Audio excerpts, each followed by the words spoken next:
Welcome to Rise with Denzel Washington. Ladies and gentlemen, listen to me. You've been walking, you've been crawling, you've been grinding in silence. You've been carrying weight no one knows about, shedding tears nobody sees, fighting battles you never asked for. But here's the truth. When God is about to launch someone into a new dimension, He doesn't start with applause. He starts with isolation, preparation, and transformation. Some of you are wondering, why has it been so quiet? Why does it feel like heaven's been silent while you've been faithful? Why the long nights, the hard lessons, the painful pruning? Because launching isn't falling, it's elevation. And before God elevates, He separates. Before He blesses publicly, He tests privately.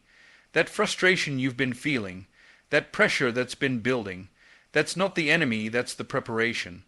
Rockets don't launch sideways. They launch up, and pressure is what makes them break the atmosphere. God isn't punishing you, He's positioning you. You prayed for favor, didn't you? You asked for purpose, for impact, for power.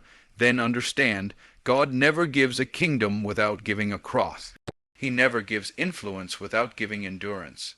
He never gives destiny without demanding discipline. Some of you are standing at the edge of a breakthrough, but you're still clinging to who you were in the last dimension. Let it go. Let the fear go. Let the need for people's approval go. Let the need to be understood go. You're not going where they're going. You're not who you used to be. The caterpillar has to die for the butterfly to fly. That old mindset, it can't come with you. That bitterness, it can't breathe where you're headed. That comfort zone, it won't survive at the altitude God's taking you to. There's a new dimension waiting for you. And it's not just a new season, it's a new realm. It's the version of you that God saw when He knit you together in your mother's womb. It's not about ego. It's about assignment. It's not about spotlight. It's about surrender. God is launching you not for likes, but for legacy. But don't miss this. Rockets require fuel, and your fuel is faith. Not fear, not doubt, not logic. Faith. Faith when the door closes. Faith when the phone doesn't ring. Faith when nobody's clapping. Faith when you're sowing but haven't seen a harvest yet. Faith when your knees are trembling but your heart says go anyway. You weren't born to stay grounded. You weren't created to blend in. You weren't designed to be comfortable. You were anointed to be called. That storm didn't come to break you, it came to reveal you. That rejection didn't come to hurt you, it came to redirect you. That closed door wasn't a punishment, it was a detour to destiny. Before God elevates, He isolates, prepares, and transforms. This is a divine pattern repeated throughout time, a process often misunderstood because it doesn't look like progress at first.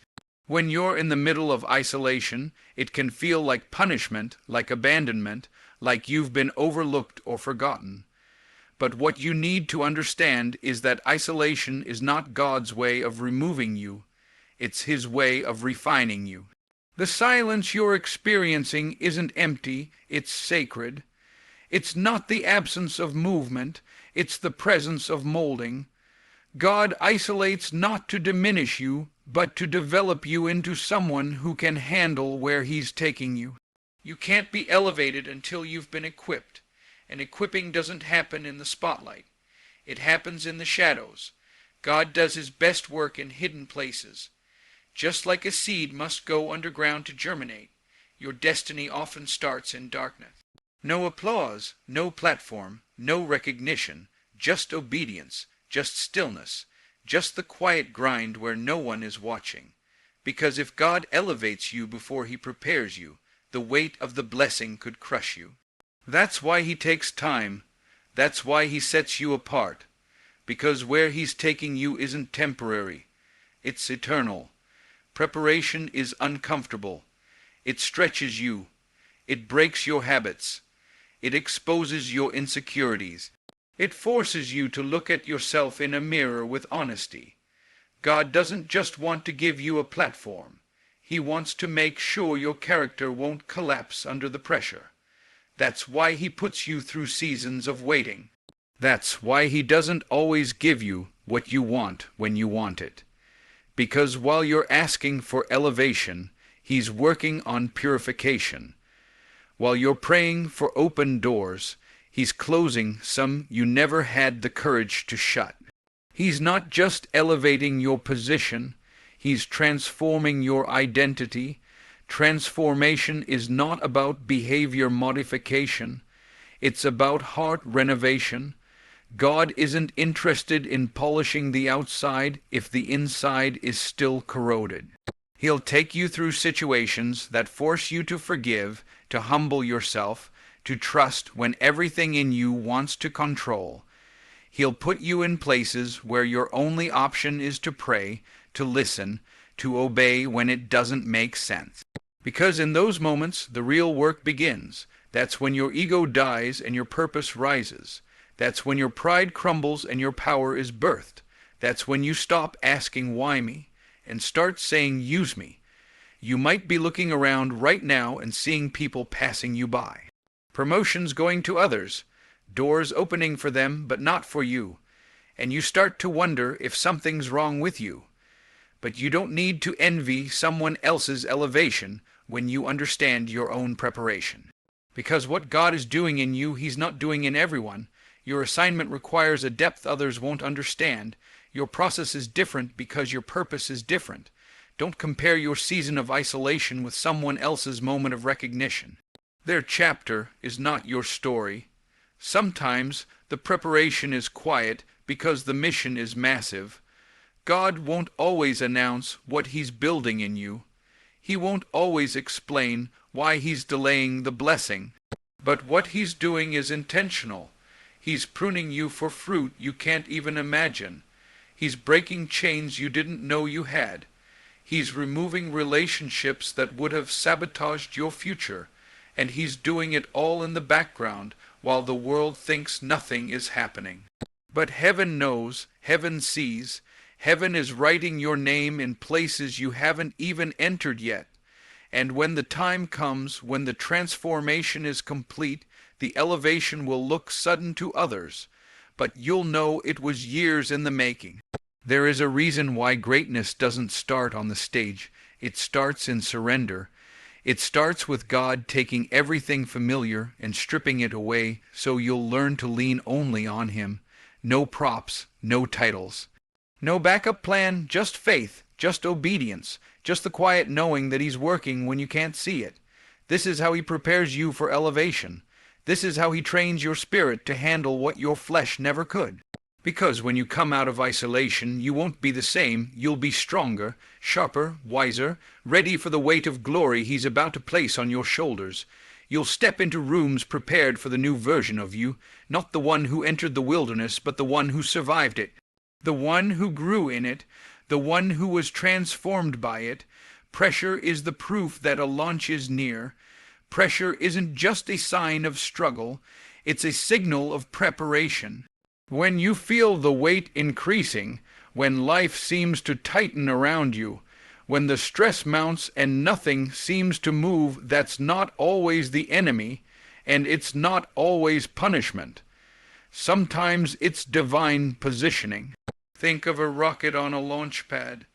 Before it ever lifts off, there's pressure building underneath, systems locking into place, countdowns being initiated, engines igniting with raw energy that must be contained for just the right moment. You don't see the destination yet, but the intensity of the pressure tells you something is about to break open. Most people run from pressure. They try to numb it, silence it, avoid it. But pressure is not your enemy, it's your evidence. It means God is doing something underneath the surface. It means things are aligning in ways you can't see. It means you're closer than you think. Diamonds are formed under pressure. So is greatness. So is calling. So is breakthrough. You can't expect a new dimension without embracing a new level of tension. The greater the promise, the heavier the push. That push will press on your character, your patience, your faith, your trust in God. It will stretch every part of who you are until what's inside of you matches what he's called you to carry. When God is about to shift your life, the pressure won't just come from the outside. It'll show up internally through restlessness, discomfort, and a holy dissatisfaction with your current level. What used to fulfill you doesn't anymore. What once felt like purpose now feels like practice. You start to feel like something bigger is calling you, like something deeper is pulling at you. That's pressure, but it's prophetic. That's God stirring your spirit for more, preparing your soul for elevation. That feeling isn't a sign to quit. It's a sign to lean in, because the tension you feel is not the end, it's the beginning of transformation. Pressure forces decisions. It reveals what you really believe.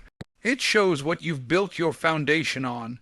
When life presses you, what comes out, faith or fear, worship or worry, endurance or escape? The pressure isn't random, it's revealing. And not only is it revealing, it's refining. God allows pressure to purify your motives, to test your roots, to burn away what won't survive at the next altitude. You can't take casual faith into supernatural territory. You can't carry unhealed wounds into a healed future. You can't hold on to shallow convictions when deep waters are ahead. Pressure is the tool that brings those truths to the surface. In pressure, everything gets clearer. You see who's real. You see what matters. You find out who you are when everything comfortable is stripped away.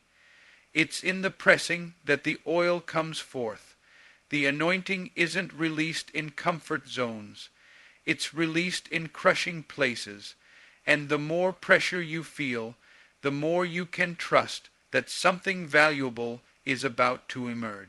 Every great move of God in Scripture followed a moment of intense pressure. Before the Red Sea parted, Israel was trapped. Before the resurrection, there was a cross. Before Pentecost, there was a crushing of fear and doubt in an upper room. Pressure precedes power, always, but don't miss this.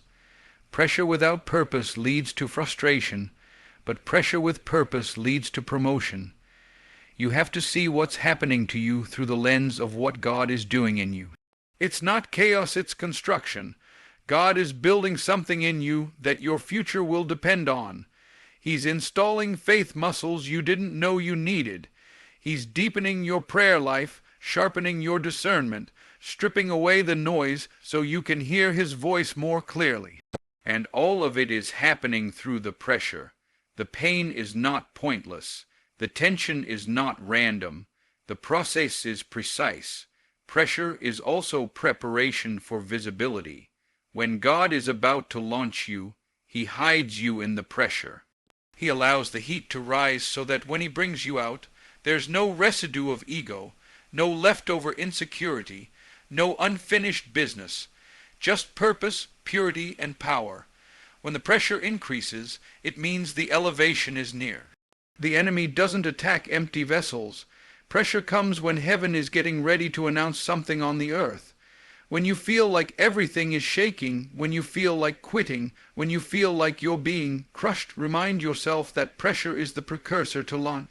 You're not breaking down, you're being built to break through. You're not losing it, you're being aligned with it. You're not under attack, you're under construction. God removes what can't survive at your next altitude. When God is preparing to elevate you, He doesn't just bless you with new things. He begins stripping away the old.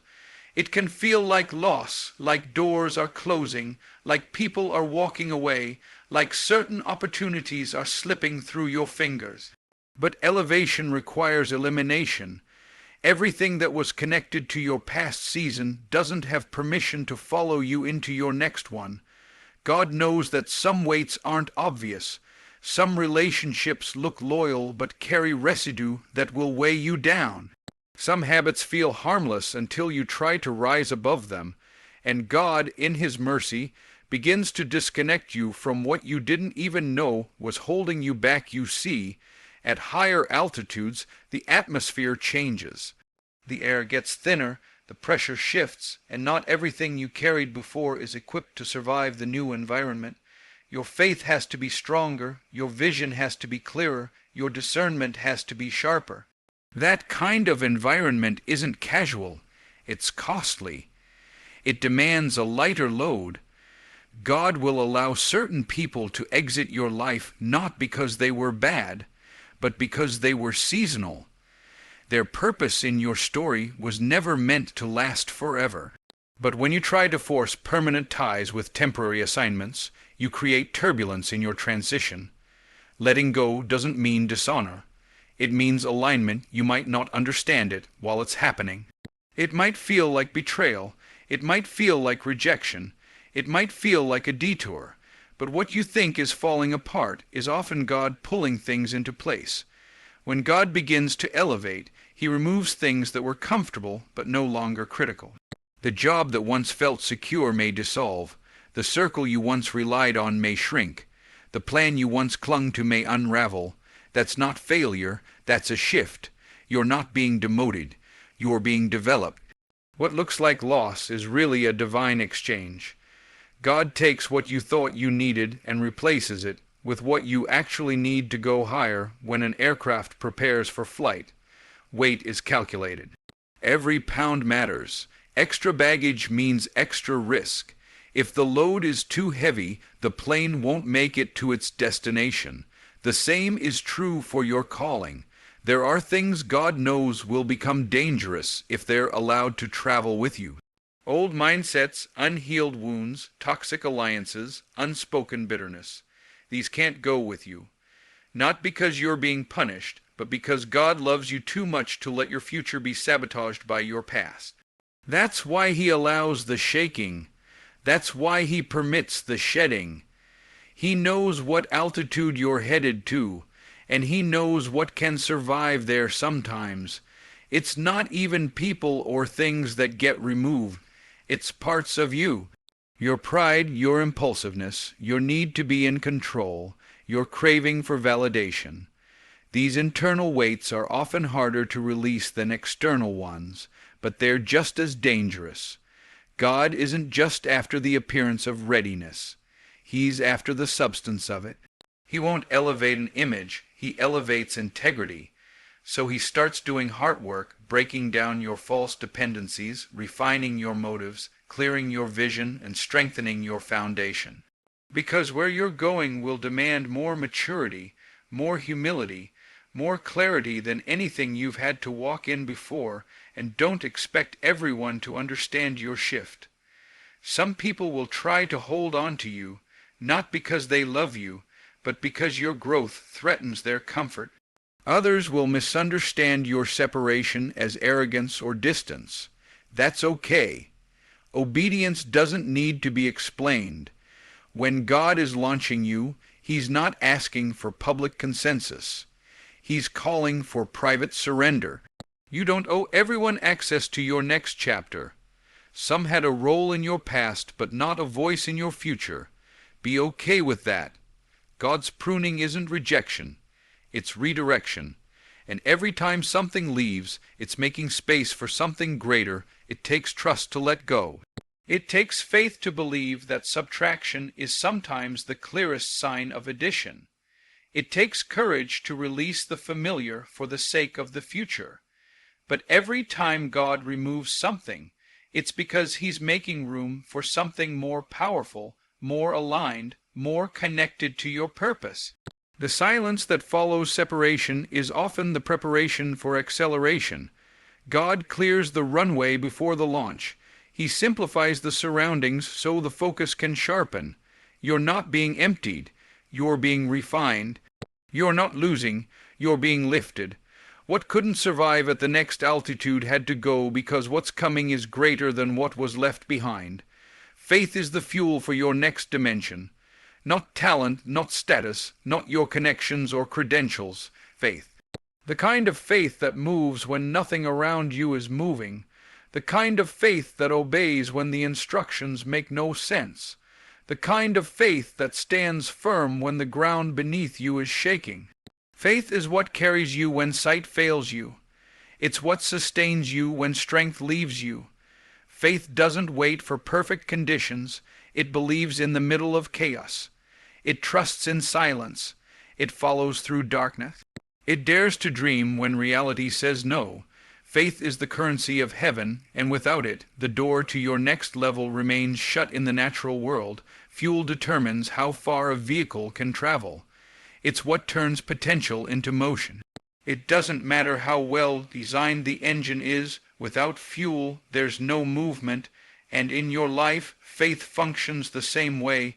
Your gifts may be sharp, your purpose may be clear, but without faith you're stuck. God isn't waiting for you to be perfect. He's waiting for you to believe. He's not requiring flawless execution. He's requiring fearless obedience. Faith isn't just for receiving blessings. It's for walking into unfamiliar territory with boldness, knowing that if God called you, He will keep you. He will cover you. He will equip you on the way. Too many people wait for everything to make sense before they move. They want confirmation, comfort, control. But faith doesn't operate in comfort zones. Faith doesn't thrive in control. Faith is the act of releasing your grip on certainty and trusting that God's grip is stronger than your own. Faith is what keeps you stepping forward when the outcome is unclear. It's what keeps you building when the resources run dry. It's what keeps you believing when the door hasn't opened yet. Faith says, even if I can't see the end, I will take the next step. That step activates the supernatural. That movement attracts favor. That obedience opens dimensions that logic cannot. Your next dimension is bigger than your current understanding. That's why faith is required. If you could see it all, you wouldn't need faith.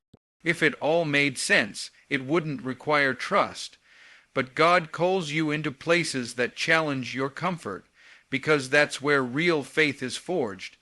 It's in the tension between the promise and the process that faith comes alive. It's when nothing is working the way you expected, and yet you keep showing up. You keep serving, you keep praying, you keep giving, you keep walking, not because of what you see, but because of what you believe. That's fuel, that's fire, that's forward motion. Faith is a decision. It's not a feeling. It's not a surge of emotion in a moment. It's a commitment to keep trusting day after day, moment after moment. Faith says yes even when fear whispers no. Faith lifts its eyes even when the storm keeps raging. It doesn't mean you never doubt. It means you keep moving despite the doubt. It means you speak life when all you hear is silence. It means you sow even when there's no harvest. It means you stay the course even when you're tired of the journey. Faith doesn't look like shouting from a stage. Sometimes it looks like tears on your pillow, whispering, God, I still trust you. And this faith isn't something you muster on your own. It's a gift. It's cultivated through prayer, through the Word, through surrender. Every trial has been training your faith. Every unanswered prayer has been stretching your faith. Every closed door has been shaping your faith. You've been in boot camp and didn't even know it. And now, as the next dimension approaches, the faith you've built in private is about to be tested in public. God isn't interested in empty declarations. He's looking for doubt faith, the kind that acts without applause, the kind that walks when no one else does, the kind that says yes before the details are revealed. When the pressure rises and the path narrows, faith is what keeps you steady. When opportunities present themselves and fear says you're not ready, faith reminds you that God qualifies the called. When you're stretched beyond what you thought you could bear, faith whispers that you were made for more. When the next dimension requires more than you have, faith declares that God is more than enough. You don't need the whole staircase to take the first step. You don't need the blueprint to build what He told you. You just need to trust that if He said it, He meant it. If He began it, He will complete it. Faith isn't optional for where you're going. It's essential. It's not your backup plan, it's your launch code. So stand tall, lift your head, tighten your armor, because God is about to take you somewhere your resume doesn't qualify you for. Your background didn't prepare you for, and your critics never saw coming. You've been hidden, but you're not forgotten. You've been waiting, but you're not wasting. This is divine timing, not delay, And when God moves, when he says launch, no devil in hell, no man on earth, no system, no opinion can stop it. You're not stepping into more of the same, you're stepping into supernatural favor, purpose, clarity, strength, doors, and dimensions. The old you can't handle what God is about to give you, but the version he's been building in the fire. Oh, that version is ready. Thank you.